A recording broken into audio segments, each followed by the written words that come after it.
Good morning, everyone.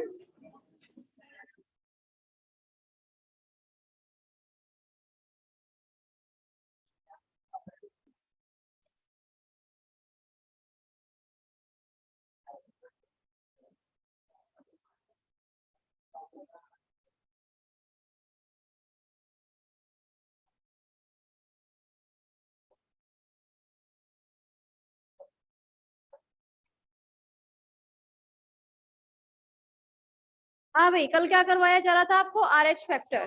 ठीक है, RH factor के बारे में मैंने लिखवा भी दिया था काफी हद तक, है ना। एक कंडीशन रह गई थी सिखाने के लिए आप लोगों को, जब RH पॉजिटिव फादर है, ठीक, एंड RH नेगेटिव मदर, यही कल करवाया था। तो इस कंडीशन में देखते हैं हम कि फर्स्ट चाइल्ड जो होता है वो तो एकदम नॉर्मल होता है, ठीक, लेकिन जो दूसरा बच्चा होगा, ठीक है, वो कैसा होता है? असामान्य, एबनॉर्मल। आई मीन टू से, या तो वो बच्चा जिंदा ही नहीं बचेगा, सेकंड वाला, ठीक है। अगर बच भी जाता है तो कितना चांसेस होती है? सिर्फ 4% ही चांसेस होंगी कि वो बच्चा जिंदा बचे, और अगर बचता भी है तो कैसा होगा? वो असामान्य होगा। तो यहाँ पर जो कंडीशन होती है कि जैसे बार बार सेकंड चाइल्ड की डेथ होती है, तो उसे हम बीमारी को क्या टर्म देते हैं? बस अब आवाज नहीं आई।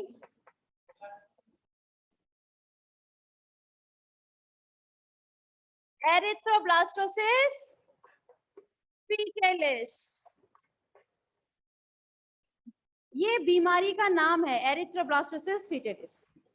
अब क्वेश्चन आता है कि ये बीमारी क्यों होती है, ठीक। तो अगर मैं इस वर्ड को दो पार्ट में डिवाइड कर दूं, तोड़ दूं, तो दो शब्द देखने के लिए मिलेंगे। एरिथ्रो, एरिथ्रो मतलब होता है आरबीसी, एरिथ्रोसाइट, एरिथ्रोसाइट से मिलकर बना है ना, और एरिथ्रोसाइट माने आरबीसी होता है हमारा। ब्लास्टोसिस, ब्लास्टोसिस मतलब होता है लयन, एक्चुअली लाइसिस होता है, ठीक है, लाइसिस। लाइसिस को हिंदी में हम बोलते हैं लयन। लयन किसका हो रहा है? आरबीसी का, ठीक। किसकी आरबीसी होंगी? तो फीटेलिस। फीटेलिस वर्ड बना हुआ है फीटस से, फीटस को हिंदी में बोला जाता है भ्रूण, ठीक है। तो जो भ्रूणावस्था होती है उसकी, उसमें जो उसकी आरबीसी बन रही होती हैं, उनका लयन होना स्टार्ट हो जाता है। इसीलिए हमें क्या देखने के लिए मिलती है? ये बीमारी जिसका नाम है एरिथ्रोब्लास्टोसिस फीटलिस। समझ में आई बात? मेरा क्वेश्चन है अब, ऐसा क्यों होता है? आरबीसी का लयन हो रहा है भ्रूण में, क्यों? कल मैंने कहा था ना, पढ़कर आना, फर्स्ट ईयर की वो निकाल लेना कॉपी अपनी, समझाया था, सभी ने निकाली होगी। ऐड कर ली थी कॉपी ने? कॉपी नहीं मिली? अच्छा अच्छा, कितने स्टूडेंट बता सकते हैं ऐसा क्यों होता है कि भ्रूण की जितनी भी आरबीसी होती है उनका लयन होना स्टार्ट हो जाता है? लयन माने उनको नष्ट होना स्टार्ट हो जाती है, क्यों? कोई बता सकता है? वेरी नाइस, फर्स्ट ईयर का मुझे बहुत अच्छा फीडबैक मिल रहा है। खैर चलिए, अपनी बात को दोबारा से बताते हैं। आप लोगों को इम्यूनोलॉजी पढ़ाई थी मैंने, स्टार्टिंग में 2-3 दिन पढ़ाया था। उसमें मैंने ये कहा था हमारी जितनी ये ब्लड कॉर्पल्सेस होती हैं भ्रूणावस्था में, भाई भ्रूण के बारे में बात चल रही है तो भ्रूणावस्था की बात करेंगे हम, ठीक है। कहाँ बनती है? आवाज नहीं आई? भ्रूणावस्था में आपकी कहाँ बनती है? ल्यूकोसाइट, एरिथ्रोसाइट, प्लेटलेट कहाँ बनेंगी? देखिए, 2 महीने तक तो बनती है आपकी योग सैक में, बताया था, पीतक कोश, है ना। भ्रूणावस्था में पीतक कोश में बनती है, साथ में बनती है लिवर में, लिवर मतलब यकृत, ठीक है। यकृत है, प्लीहा है, थाइमस में मेच्योर होती है, परिपक्व होती है। समझ में आया बात? सारा फोकस यहाँ रहे। अब सवाल ये है क्लास कि जब पहला बच्चा होता है इनका, वो नॉर्मल होता है, वो इजीली हो जाता है, लेकिन सेकंड बच्चे में प्रॉब्लम आती है, ठीक है। अब क्वेश्चन आता है क्यों? फर्स्ट टाइम की प्रेगनेंसी में, ठीक है, ये जो RH पॉजिटिव लड़का था, इसकी वजह से ये जो RH नेगेटिव लड़की थी, इसको RH पॉजिटिव के प्रति सेंसिटाइज्ड कर दिया गया, मतलब सुग्राही कर दिया गया। सुग्राही का मतलब बता देती हूँ। जैसे ही RH पॉजिटिव इसकी लड़की की, RH नेगेटिव लड़की की बॉडी में एंट्री करेगा, ठीक है, तो किस तरीके से करेगा? एक एंटीजन के फॉर्म में करेगा। एंटीजन, इम्यूनोलॉजी को याद रखना आप। अगर हमारे शरीर में कोई भी एंटीजन एंट्री करता है तो हमारा शरीर क्या बनाता है? एंटीबॉडी बनाता है। तो पहले टाइम की प्रेगनेंसी में इसके शरीर से जैसे ही RH पॉजिटिव इसके शरीर में गया तो इसके शरीर ने क्या बना ली? एंटीबॉडीज बना ली। समझ में आया इतनी बात? लेकिन ये जो एंटीबॉडीज बनी थी वो बहुत ज्यादा अमाउंट में नहीं बनी थी, क्योंकि ये RH पॉजिटिव सिर्फ और सिर्फ RH फैक्टर ही तो था, इसी के प्रति तो बनाई थी एंटीबॉडीज, तो बहुत ज्यादा अमाउंट में नहीं बनी थी, पर हाँ बनना शुरू हो गई थी, बहुत कम। समझ में आया? एंटीबॉडीज बनी थी, भले ही बहुत कम अमाउंट में थी, इसीलिए हम कह रहे हैं कि ये लड़की जो थी क्या हो गई है? सुग्राही हो गई है। समझ में आई? पहले, इसीलिए पहले टाइम का बच्चा जो होता है वो नॉर्मल होगा। क्लियर है? क्योंकि उसमें लड़की में एंटीबॉडीज बनी है हालांकि, पर बहुत ज्यादा अमाउंट में नहीं बनी थी, सिर्फ सुग्राहिता उसने प्राप्त की थी। क्लियर है यहाँ तक? अब दूसरी प्रेगनेंसी में क्या होता है? ये RH पॉजिटिव फिर से इसकी बॉडी में एंट्री करेगा। क्लियर है? तो उस कंडीशन में क्या होता है? ये ऑलरेडी इसके शरीर में एंटीबॉडीज थे पहली प्रेगनेंसी के टाइम में, ठीक है। ये RH फैक्टर फिर से जब एंट्री किए तो क्या हो गया? यहाँ पर ये फिर से एक एंटीजन की तरह काम किया इसने। क्लियर? एंटीजन की तरह काम करने पर क्या हो गया? ये फिर से इसकी बॉडी ने क्या बनाए? एंटीबॉडी बनाएगा। इस बार नंबर ऑफ एंटीबॉडीज वो ज्यादा हो गए। समझ में आया? क्योंकि पहले सुग्राही थी, दूसरे टाइम पे और ज्यादा बना लिए। अच्छा, अब आ जाओ इस वाले उस पर। सेकेंड प्रेगनेंसी में होता क्या है? भ्रूण का यकृत क्या बना रहा है? आपकी RBC बना रहा है, ठीक है। ये अब ये वाली जो एंटीबॉडी होती हैं, ठीक है, जो उसने बनाई थी, ये अपरा को, अपरा जानते हैं सब, प्लीसेंटा, अम्बिलिकल कॉर्ड, समझ में आ रही है? अपरा को पार करते हुए जाएंगी एंटीबॉडीज कहां तक? जहां पर ये RBC बन रही थी, ठीक है। RBC तक पहुंचने के बाद इनको नष्ट करना स्टार्ट कर देती हैं ये एंटीबॉडीज। समझ में आ रही है? अच्छा, अब मैंने आप लोगों को कुछ दिन पहले ही पढ़ाया था कि क्या होता है जब RBC नष्ट हो जाती है। पढ़ाया था ना अभी? ल्यूकोसाइट से पहले एरिथ्रोसाइट पढ़ाया है, मैंने भी पढ़ाया था। तो उसमें क्या बताया था कि अगर आपकी RBC डिस्ट्रॉय होती है किसी भी कंडीशन में, ठीक है, तो RBC के ऊपर एक लिपोप्रोटीन का अर्धपारगम्य झिल्ली मौजूद होती है, बताया था, जो किसी भी कंडीशन में अगर फट जाती है तो क्या होता है? आपकी RBC में से हीमोग्लोबिन बाहर आ जाता है ना। वो हीमोग्लोबिन फिर कहाँ जाता है? यकृत में जाता है। याद आ रहा है? यकृत में, प्लीहा में, ठीक है, जहां पर हीमोग्लोबिन को फिर से स्टोर कर लिया जाता है आगे फिर हीमोग्लोबिन बनाने के लिए। जो आयरन निकलता है ना इसमें से, हीमोग्लोबिन में से आयरन, उसको स्टोर कर लेते हैं जिससे फिर आगे भी हीमोग्लोबिन बनाया जा सके। याद आ रहा है ना कुछ कुछ? अब समझना, यकृत क्या बना रहा था? RBC। RBC को इस संग की संग एंटीबॉडीज नष्ट करते जा रहे हैं, तो मतलब भ्रूण को ज्यादा से ज्यादा RBC की जरूरत है, ठीक है। यकृत ने और जल्दी जल्दी काम करना स्टार्ट किया, RBC का प्रोडक्शन और थोड़ा बढ़ा दिया। साथ में ये जो RBC नष्ट होती जा रही है, इसको भी इसी को संभालना है भाई। लेना है कि नहीं लेना है? आपकी जितनी भी हीमोग्लोबिन है उसमें से आयरन लेगा कि नहीं लेगा, स्टोर करेगा कि नहीं करेगा।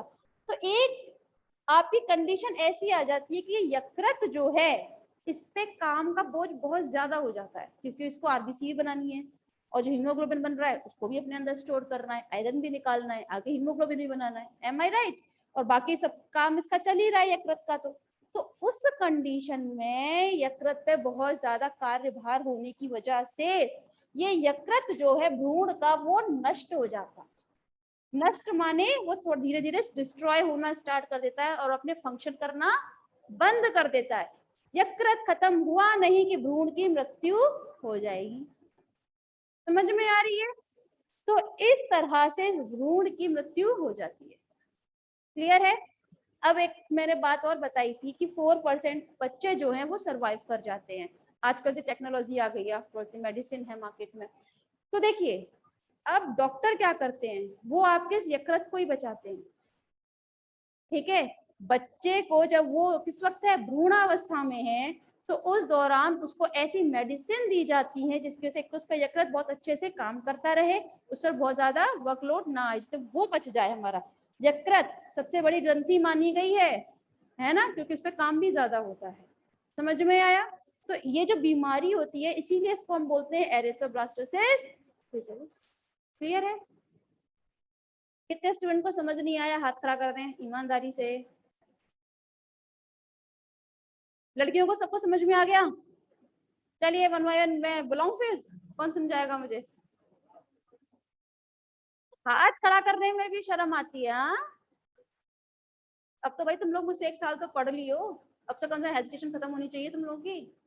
कोई प्रॉब्लम है तो पूछे आप लोग मुझसे, मैं बताती नहीं तो बात अलग है।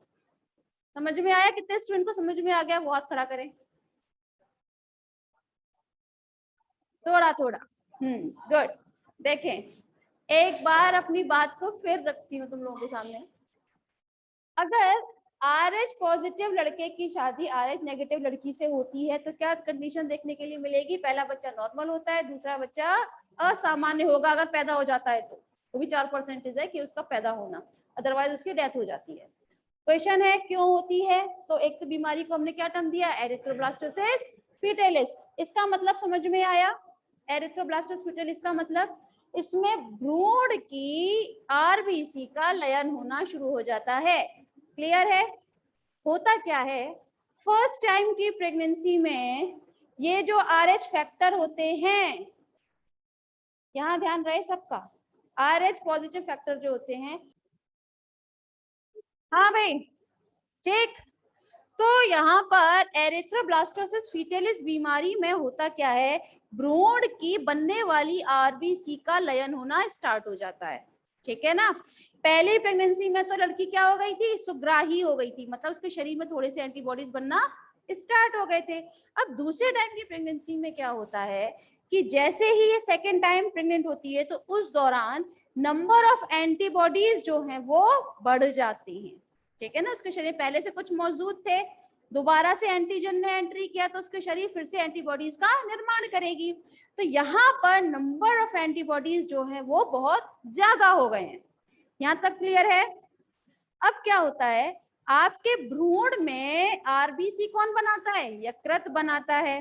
ठीक, तो यहाँ पर ये जो एंटीबॉडीज होते हैं कहाँ होंगे, ब्लड प्लाज्मा में।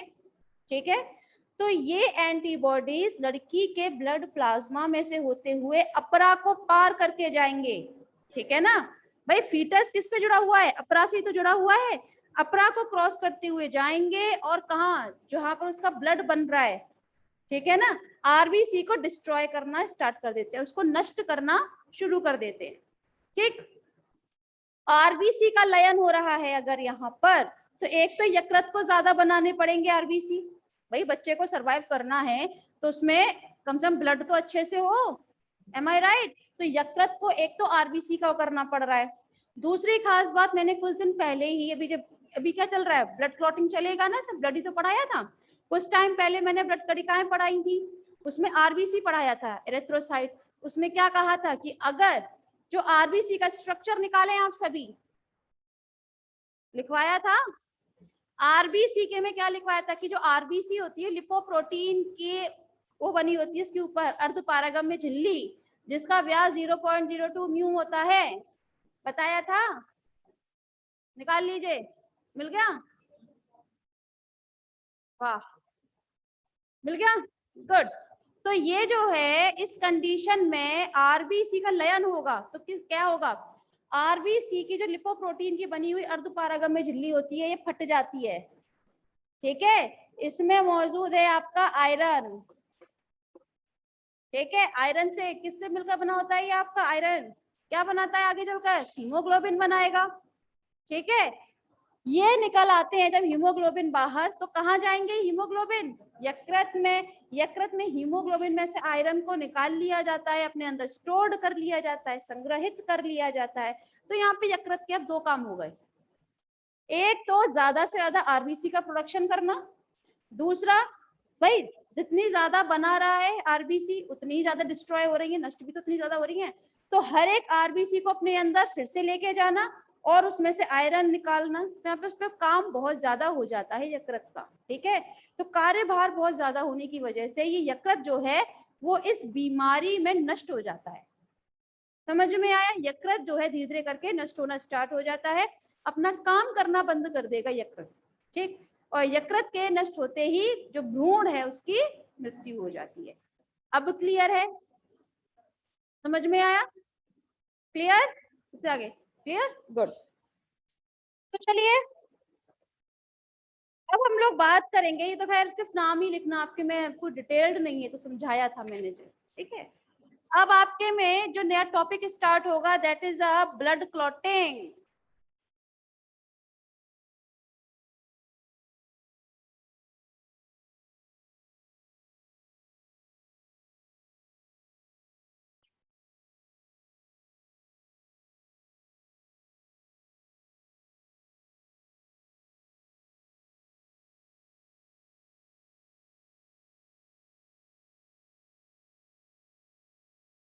रक्त स्कंदन। ठीक है, अच्छा एक खास बात और पहले लिख लीजिए आप इसकी हेडिंग। लिख लिया?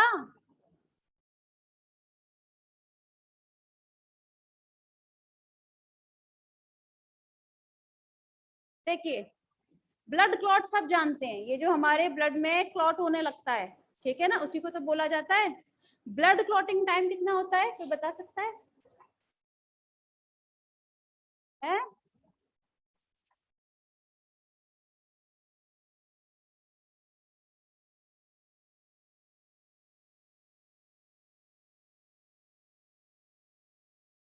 बताएं। बिल्कुल 2 से 5 मिनट होता है। वही ब्लीडिंग टाइम जो होता है वो होता है 1 से 3 मिनट। ये दोनों टाइम अलग होते हैं, क्लॉटिंग टाइम और ब्लीडिंग टाइम। ब्लीडिंग टाइम वो समय होता है जितनी देर तक रक्त बह रहा है, वो जो जितने टाइम तक रक्त बह रहा है वो कितना होता है 1 से 3 मिनट। फिर धीरे धीरे करके जो रक्त बह रहा होता है धीरे धीरे थम जाता है, बहना बंद हो जाता है। ठीक है, तो वो टाइम जब वो रक्त ने बहना बंद किया से लेकर जब क्लॉट हो जाता है अच्छे से, ठीक है, उसे हम कहते हैं ब्लड क्लॉटिंग टाइम। दोनों अंतर है। ठीक है, दोनों में अंतर होने की वजह से इन दोनों के टाइम में भी अंतर है। आपको पता होना चाहिए ब्लड क्लॉटिंग टाइम कितना होता है, 5 मिनट तक का होता है। ठीक है, 2 से 5 मिनट में क्लॉट होना स्टार्ट हो जाता है। क्लियर है? अब आ जाए मेरे क्वेश्चन पर कि ये जो ब्लड क्लॉटिंग होती है ये तो समझ में आई, ब्लड क्लॉटिंग क्या होती है। हमारी ब्लड वेसल में आई मीन टू से जो रक्त केशिकाएं होती हैं या वाहिनियां जो होती हैं उनमें क्यों नहीं होती रक्त स्कंदन की प्रक्रिया? बताएं। बहुत हंसी आ रही है भाई, बताएं जरा। हाँ, ब्लड क्लॉटिंग हमारे शरीर के अंदर क्यों नहीं हो जाती? सिंपल कर दिया मैंने अपने। हाँ, प्रतिस्कंदक मौजूद होता है हमारे इसमें रक्त में, प्रतिस्कंदक। ठीक, अब मुझे ये बताए प्रतिस्कंदक क्या होता है? बिल्कुल, हेपेरिन। अब अपनी बात को थोड़ा सा आप लोग ऐसे रखा करें कि हमारे ब्लड प्लाज्मा में हेपेरिन की उपस्थिति की वजह से हमारे शरीर में ब्लड क्लॉटिंग नहीं होती है। ठीक, हेपेरिन का निर्माण कौन करता है? यकृत करता है, जो बाद में स्टोर्ड हो जाता है बेसोफिल में। याद कीजिए बेसोफिल, याद आ रहा है? तो बेसोफिल में क्या हो रहा है? ये अब स्टोर्ड हो रहा है आपका हेपेरिन, जिसकी वजह से हम क्या कर लेते हैं, हमारे शरीर में कभी भी रक्त स्कंदन की प्रक्रिया देखने के लिए नहीं मिलती है। ठीक है, समझ में आया? पर हाँ, कभी कभी हमें एक बीमारी देखने के लिए मिलती है जिसे कहा जाता है एम्बोलिज्म।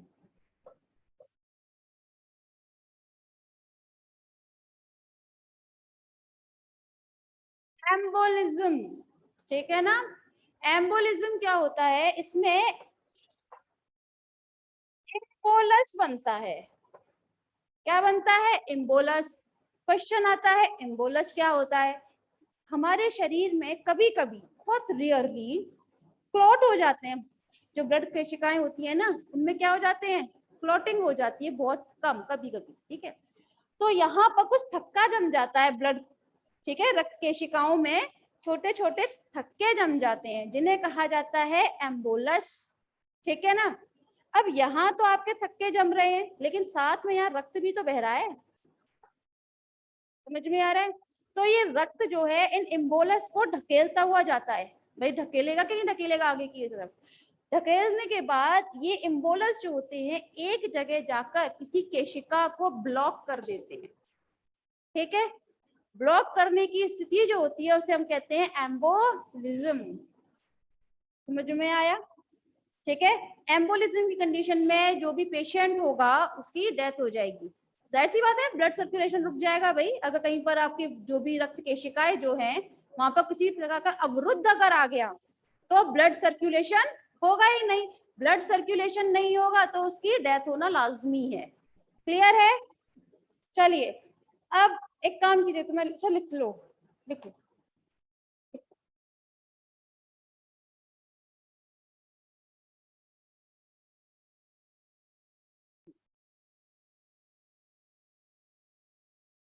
पहले ये लिख लेना, ब्लड क्लॉटिंग टाइम और ब्लीडिंग टाइम दोनों।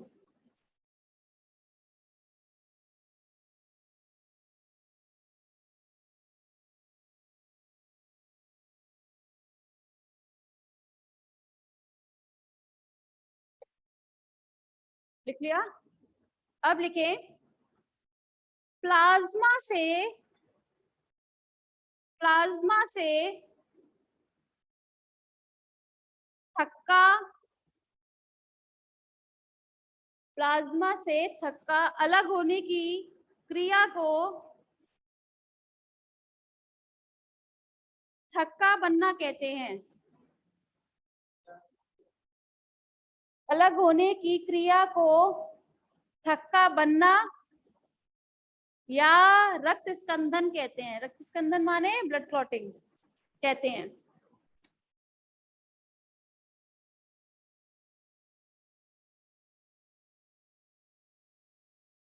रक्त वाहिनियों में,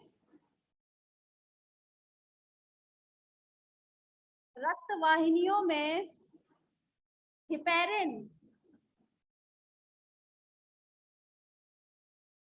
ब्रैकेट में लिख लेना प्रतिस्कंदक और ब्रैकेट क्लोज, की उपस्थिति के कारण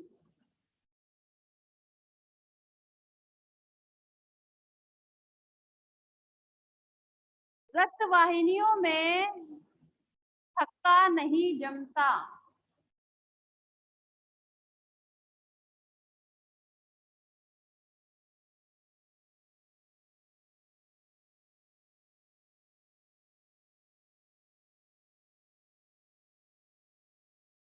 कभी कभी,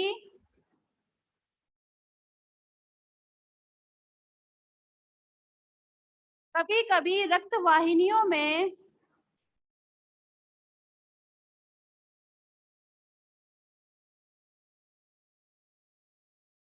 थक्का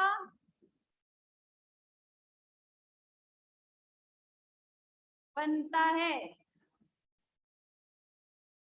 थक्का बनता है।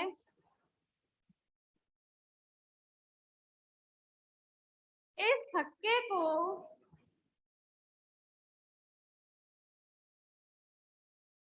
थक्के को, इस थक्का जम रहा है ना, ब्लड क्लॉटिंग जो हो रही है हमारी ब्लड वेसल्स में, वो इस थक्के को रक्त द्वारा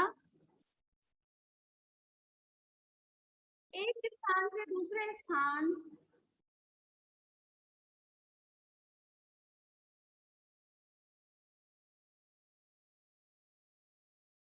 एक स्थान से दूसरे स्थान पर शरीर में संचरित किया जा सकता है। संचरित मतलब उसको सर्कुलेट,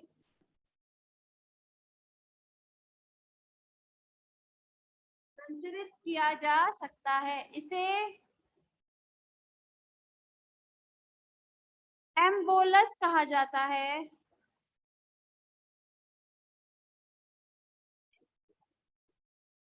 एम्बोलस ही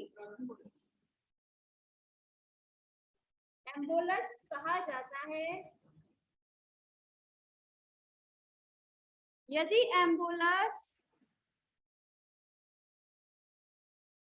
यदि एम्बोलस किसी रक्त केशिका में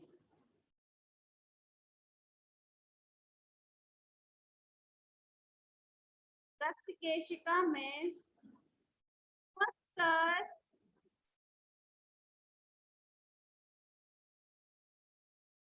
रुधिर संचरण को बंद करता है,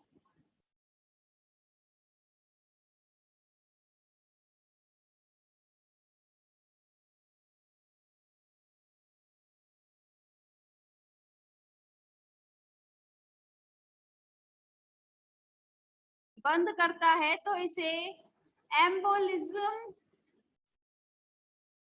एम्बोलिज्म कहा जाता है।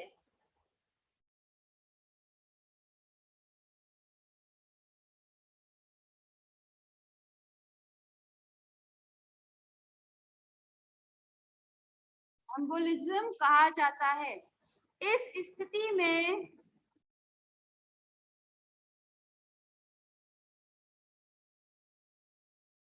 व्यक्ति की मृत्यु हो सकती है।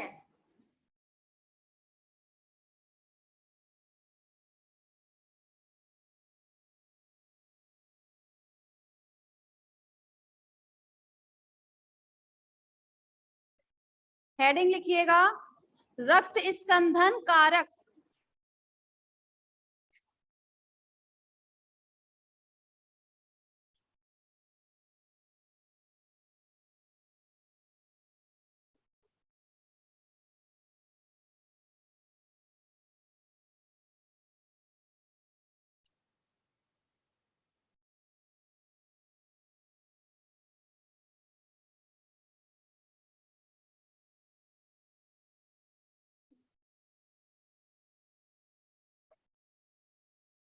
देखिए क्लास, अगर हम बात करें फैक्टर की, ठीक है ना, ब्लड क्लॉटिंग फैक्टर जो होते हैं, जो कारक होते हैं, वैसे तो होते हैं 13, ठीक है ना, लेकिन इन कारक में एक कारक आता है जिसका नाम होता है एसिलरीन, ठीक है ना।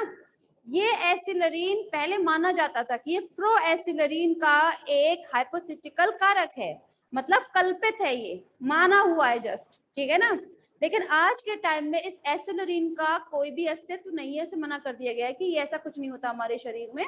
तो इसीलिए अब सिर्फ और सिर्फ कितने रह गए हैं, 12। तो आप जिस भी बुक से स्टडी करते हैं, ठीक है, उसमें या तो 13 दिए होंगे या फिर 12। मैं यहाँ आपको 13 लिखवा रही हूँ, ठीक है। अगर आपकी बुक में 12 देखने के लिए मिलेंगे तो उसे कंफ्यूज नहीं होना है, क्योंकि आपकी बुक में फिर एसिलरीन नहीं दिया होगा, ठीक है। मैं यहाँ सारे लिखवा रही हूँ, ध्यान रखना।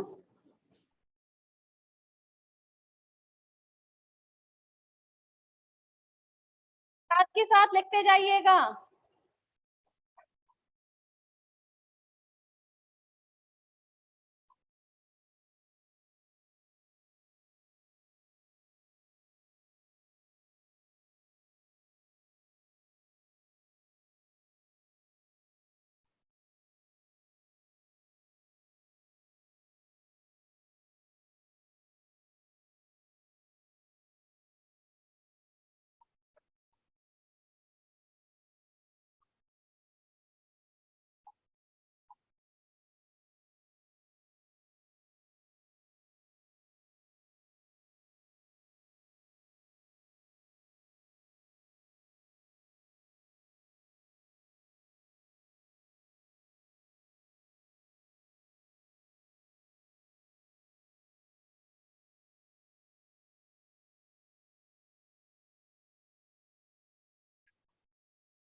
ये प्रोकन्वर्टिन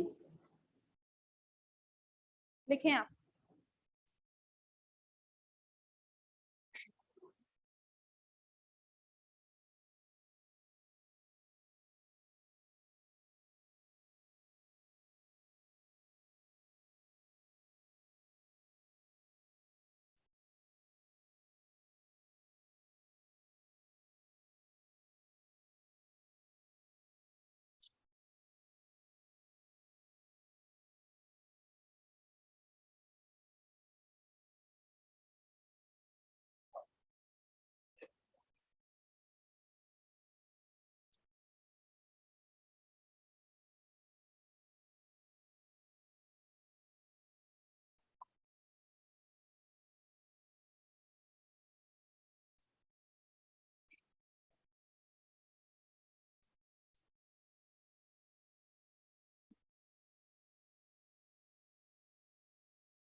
लिखे लिखे।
हो गया? सभी स्टूडेंट्स लिख लिया ना? गुड। देखिए यहाँ पर हम लोग बात कर रहे हैं अब ब्लड क्लॉटिंग फैक्टर के बारे में। हमारे ब्लड प्लाज्मा में कुछ ऐसे कारक होते हैं जो ब्लड क्लॉट के लिए बहुत आवश्यक होते हैं। समझ में आया? फर्स्ट है आपका फाइब्रिनोजन। फाइब्रिनोजन आप लोग ऑलरेडी जानते हैं। फाइब्रिनोजन क्या होता है? ये आपके ब्लड प्लाज्मा में घुलनशील अवस्था में मौजूद होता है, जो बाद में किसमें कन्वर्ट हो जाता है? फाइब्रिन में। जानते हैं इतनी बात? फाइब्रिन क्या होता है? जो आगे चलकर क्या बना लेगा? क्लॉट बनाएगा। ठीक। फाइब्रिन होता है अघुलनशील, ये मैंने पहले भी डिस्कस किया हुआ है क्लास में, राइट। नेक्स्ट है प्रोथ्रोम्बिन। प्रोथ्रोम्बिन थ्रोम्बिन का निष्क्रिय अवस्था होती है। समझ में आया? तो ये प्रोथ्रोम्बिन बाद में किस में कन्वर्ट हो जाएगा? थ्रोम्बिन में। समझ में आया? ये थ्रोम्बिन फिर फाइब्रिनोजन को किसमें कन्वर्ट कर देगा? फाइब्रिन में। क्लियर है? अब आता है थ्रोम्बोप्लास्टिन। ये थ्रोम्बोप्लास्टिन जो है एक तो मौजूद होता है आपके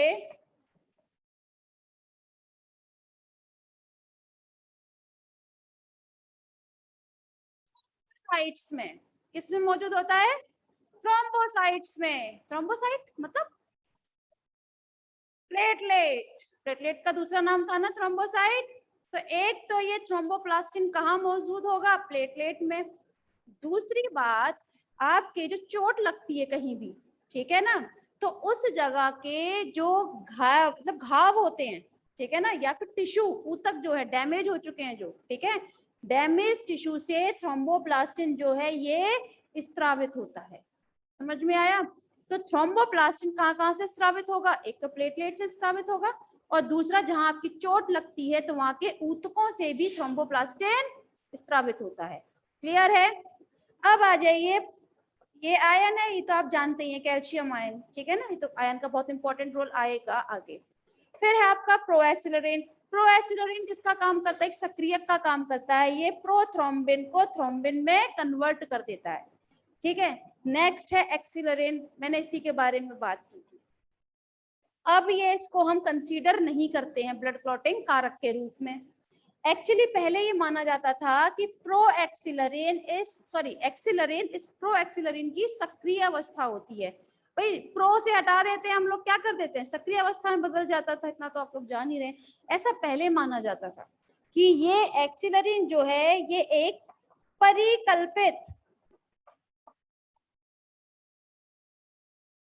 अवस्था होती है। परिकल्पित अवस्था कहिए चाहे परिकल्पित रक्त स्कंदन कारक कहिए, बात एक ही है।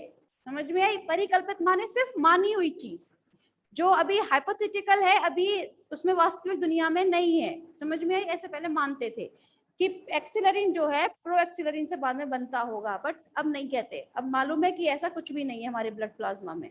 समझ में आया? तो इसी की कमी की वजह से ब्लड क्लॉटिंग फैक्टर कितने हो गए? 12। समझ में आया? नेक्स्ट आइए प्रोकन्वर्टेन। प्रोकन्वर्टेन क्या करता है? थ्रोम्बोप्लास्टिन को इसमें कन्वर्ट कर देता है। सॉरी, थ्रोम्बोप्लास्टिन को कहां से निकालेगा? ये एक तो प्लेटलेट से निकालेगा और दूसरा ऊतकों से निकालेगा। क्लियर है? समझ में आ रहा है प्रोकन्वर्टेन का काम?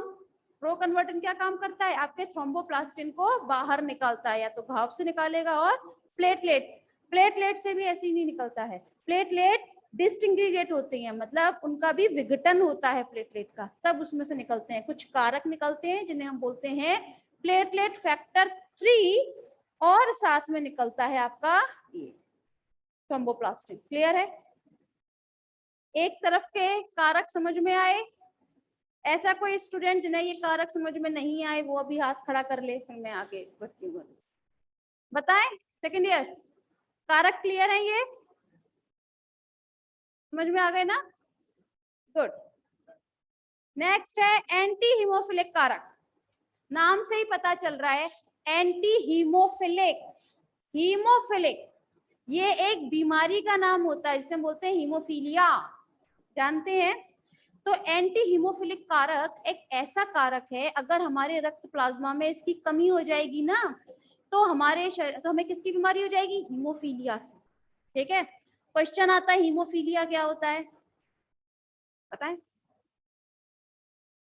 हीमोफीलिया क्या होता है? पहली बार तो नहीं सुन रहे आप क्या?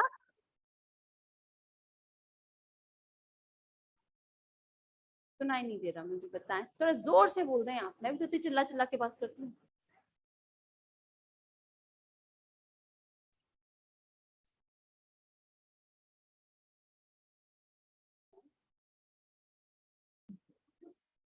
प्लस हीमोफीलिया एक ऐसा रोग है जिसमें अगर आपके जरा भी छोटी सी भी चोट लग जाएगी ना, तो एक बार ब्लड ने स्टार्ट कर दिया फ्लो होना, बहना, ठीक है, तो रुकता नहीं है, क्योंकि उसमें ब्लड क्लॉटिंग नहीं होती है। फिर समझ में आ रही है? हीमोफीलिया कौन सी डिसीज होती है? जिसमें हमारे ब्लड क्लॉट नहीं होता, अगर छोटी चोट भी लग गई तो रक्त बहता ही रहेगा वो, क्योंकि ब्लड क्लॉटिंग नहीं होगी। क्लियर है? अब वही चीज को थोड़ा सोच के चलिएगा, एंटी हीमोफिलिक कारक है। एंटी हीमोफिलिक कारक हमारे ब्लड क्लॉटिंग के लिए बहुत इंपॉर्टेंट रोल प्ले करती है। अगर ये नहीं होगा ठीक है, तो हीमोफीलिया डिसीज हो जाएगी, मतलब ब्लड क्लॉट होगा ही नहीं फिर हमारा, हम ब्लड क्लॉटिंग ही तो पढ़ रहे हैं। तो एंटी हीमोफिलिक बहुत इंपॉर्टेंट रोल प्ले करता है इसमें, ब्लड क्लॉटिंग में। क्लियर है? नेक्स्ट है क्रिसमस कारक भी होता है। क्रिसमस कारक नाम से पता चल रहा है, और इसके आगे क्या लिखा है, ये थ्रोम्बोप्लास्टिन का निर्माण करता है। ठीक है ना, क्रिसमस कारक क्या करता है, थ्रोम्बोप्लास्टिन का निर्माण करता है। नेक्स्ट है स्टुअर्ट कारक।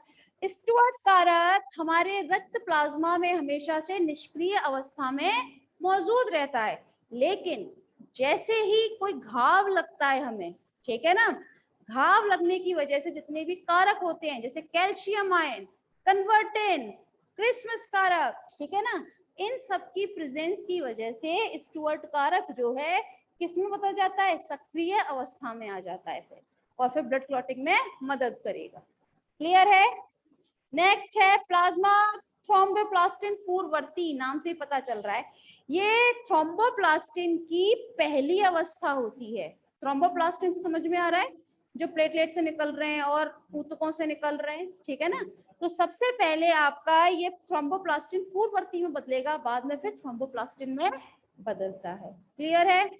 नेक्स्ट है आपका हैगमैन कारक। हैगमैन कारक क्या करता है, ये थ्रोम्बिन सक्रियक का निर्माण करता है। सक्रियक माने जो इस थ्रोम्बिन को क्या करेगा, एक्टिव करेगा, समझ में आ रहा है, उसको स्टिमुलेट करता है। क्लियर है? इससे भी ज्यादा इंपॉर्टेंट है आपका 13th नंबर का कारक, सबसे इंपॉर्टेंट होता है, जिसका नाम है फाइब्रिन स्टेबलाइजिंग फैक्टर। ठीक है, जिसे हिंदी में बोला जाता है फाइब्रिन स्थिरीकृत कारक। ठीक, ये काम क्या करता है, ये आपके फाइब्रिन या फाइब्रिनोजन, इसके पॉलीमर बनते हैं। पहले मोनोमर होगा, मोनोमर समझ में आ रहा है, सिर्फ एक है, एक से फिर बहुत ज्यादा बन जाते हैं, वो हो जाते हैं पॉलीमर। ठीक है, तो यहाँ पर फाइब्रिन या फिर फाइब्रिनोजन पॉलीमर को कन्वर्ट कर देता है फाइब्रिन में। फाइब्रिन क्या होता है आपका, क्लॉट बनाता है सबसे लास्ट में, फाइब्रिन में ही कन्वर्ट होता है हमारा घाव। क्लियर है? तो ये टोटल 13 कारक होते हैं जो ब्लड क्लॉटिंग में हमारी मदद करते हैं। क्लियर है? ऐसा कोई भी स्टूडेंट जिसे ये कारक क्लियर नहीं हुए पूछे आप। क्लियर है ना, तो कुछ ऐसा कुछ समझने का है नहीं। ठीक है, लिख लिया ना सभी ने? ठीक, अब हम लोग बात करेंगे क्लास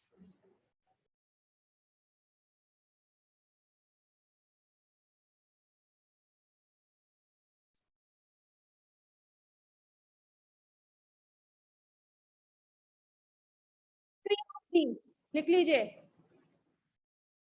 क्रियाविधि, हेडिंग लिखिएगा क्रियाविधि।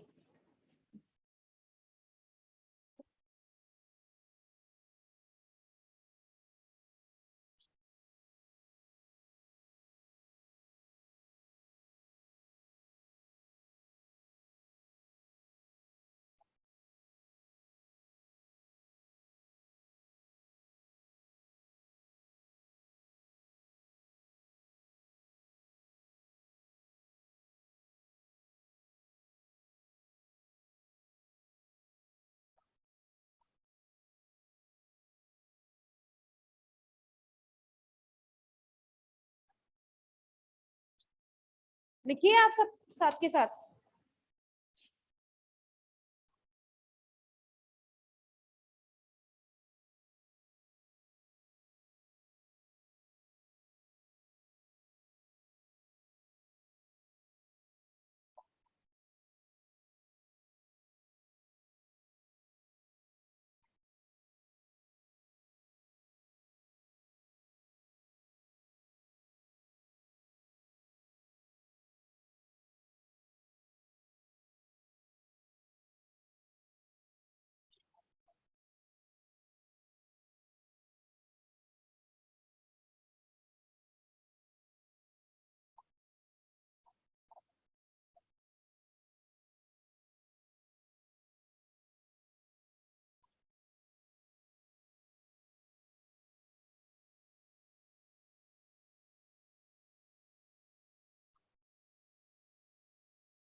थर्ड स्टेप के बाद आप लोगों को यहां से लिखना है, ठीक है ना।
हो गया, गुड। देखिए क्लास, जब हम लोग बात करें रक्त के थक्के बनने की क्रिया विधि के बारे में, ठीक है, तो ये क्रिया विधि हम जनरली 3 स्टेप में पढ़ते हैं। कितने स्टेप में? 3 स्टेप में। पहला स्टेप होता है थ्रोम्बोप्लास्टिन का स्त्रावन होना अति आवश्यक है। जब तक थ्रोम्बोप्लास्टिन नहीं होगा, जब तक ये प्रक्रिया शुरू होगी नहीं। तो पहला स्टेप है थ्रोम्बोप्लास्टिन का निर्मुक्त होना। दूसरा स्टेप होता है प्रोथ्रोम्बिन को थ्रोम्बिन में कन्वर्ट करना, उसका परिवर्तित करना। तीसरा स्टेप होता है फाइब्रिनोजन को फाइब्रिन में कन्वर्ट करना, परिवर्तन करना। क्लियर है? 3 स्टेप में हमको इसकी क्रियाविधि पढ़नी है। तो सबसे पहले क्या होता है, हमें जब भी कोई चोट लगती है, ठीक है, तो एक तो वो चोट लगे तो वहां पे जो ऊतक होते हैं वो किस चीज का स्त्रावन करेंगे? थ्रोम्बोप्लास्टिन का। साथ में वहां पर जो आपकी प्लेटलेट होती हैं उनका भी विघटन शुरू हो जाएगा। उनके विघटन शुरू होने से क्या चीज का स्त्रावन होना स्टार्ट हो जाता है? जो प्लेटलेट कारक 3 होते हैं हमारे, प्लेटलेट कारक 3 और साथ में थ्रोम्बोप्लास्टिन का। समझ में आया? ये दोनों कैल्शियम व प्लाज्मा प्रोटीन, ठीक है, कैल्शियम और प्लाज्मा प्रोटीन के संपर्क में आते हैं और बना लेते हैं आपका प्रोथ्रोम्बिनेज। ये प्रोथ्रोम्बिनेज होता है एंजाइम। क्या होता है? एंजाइम, ठीक है। ये प्रोथ्रोम्बिनेज एंजाइम जो है, ये फिर हम सेकंड स्टेप पर आ गए, जहां पर हमें क्या करना है? हमारे प्रोथ्रोम्बिन को थ्रोम्बिन में कन्वर्ट करना है। क्लियर है? तो अब क्या होता है, हमारे ब्लड प्लाज्मा में जो प्रोथ्रोम्बिन मौजूद होता है, ठीक है, वो इस स्टेप में बने हुए प्रोथ्रोम्बिनेज एंजाइम की प्रेजेंस और साथ में कैल्शियम आयन, मैंने कैल्शियम आयन लिखवाया था ना उसमें कारक के रूप में, तो कैल्शियम आयन की प्रेजेंस में बदल जाता है थ्रोम्बिन में। क्लियर है? फिर आते हैं हमारे थर्ड स्टेप में। यहाँ हमें क्या करना है? यहाँ हमें फाइब्रिनोजन को कन्वर्ट करना है फिर फाइब्रिन में, ठीक। तो उसमें क्या होता है, ये जो थ्रोम्बिन बना है अब, ठीक है, यहाँ से स्टार्ट होगा थर्ड स्टेप। ये थ्रोम्बिन पहले कन्वर्ट होता है फाइब्रिनोजन के मोनोमर में। मोनोमर समझ रहे हैं ना, सिर्फ एक अणु, ठीक। ये मोनोमर फिर कन्वर्ट हो जाता है पॉलीमर में। पॉलीमर मतलब जब एक से बहुत ज्यादा बनना स्टार्ट हो जाए, that is the condition of polymer, ठीक है ना, बहुलीकरण हो जाता है इसका यहाँ पर, ठीक। यहाँ पर पॉलीमर बन जाते हैं जब फाइब्रिनोजन के, उसके बाद यहाँ पर क्या काम करेंगे? एक तो कैल्शियम आयन और साथ में जो आपके 13th वाला जो कारक था, कौन सा था? फाइब्रिन स्टेबलाइजिंग फैक्टर, यानी कि फाइब्रिन स्थिरीकरण कारक। समझ में आया? वो कैल्शियम के साथ मिलकर आपके पॉलीमर को कन्वर्ट कर देता है फाइब्रिन में। फाइब्रिन क्या होता है? अघुलनशील पदार्थ होता है जो आगे चलकर क्लॉट बनाएगा। दूसरी खास बात, जब ये फाइब्रिन बनाता है ना, तो जहां पर चोट लगी होती है उस जगह पर बहुत महीन जाल बना लेता है, इस तरह से बहुत महीन जाल। ठीक है, महीन जाल बनाने की वजह से जो रक्त कणिकाएं होती हैं हमारी आरबीसी मोस्टली, ठीक है, वो इस महीन जाल में आके फंसना स्टार्ट हो जाती हैं। फंसने की वजह से क्या बन जाता है उस जगह पर? थक्का, जिसे हम बोलते हैं ब्लड क्लॉट। समझ में आया? ये यहाँ पर जो आरबीसी जमा होती है ना, वो एक्चुअली रक्त कणिकाएं होती हैं जो इस महीन जाल में फंसती चली जाती है हमारी। क्लियर है? मैकेनिज्म समझ में आई सभी स्टूडेंट्स को? क्लियर है ना? तीनों स्टेप एक बार घर पे जाकर और देख लेना क्लास। तो चलिए आज के लिए बस इतना ही, बाकी हम लोग कल बात करते हैं।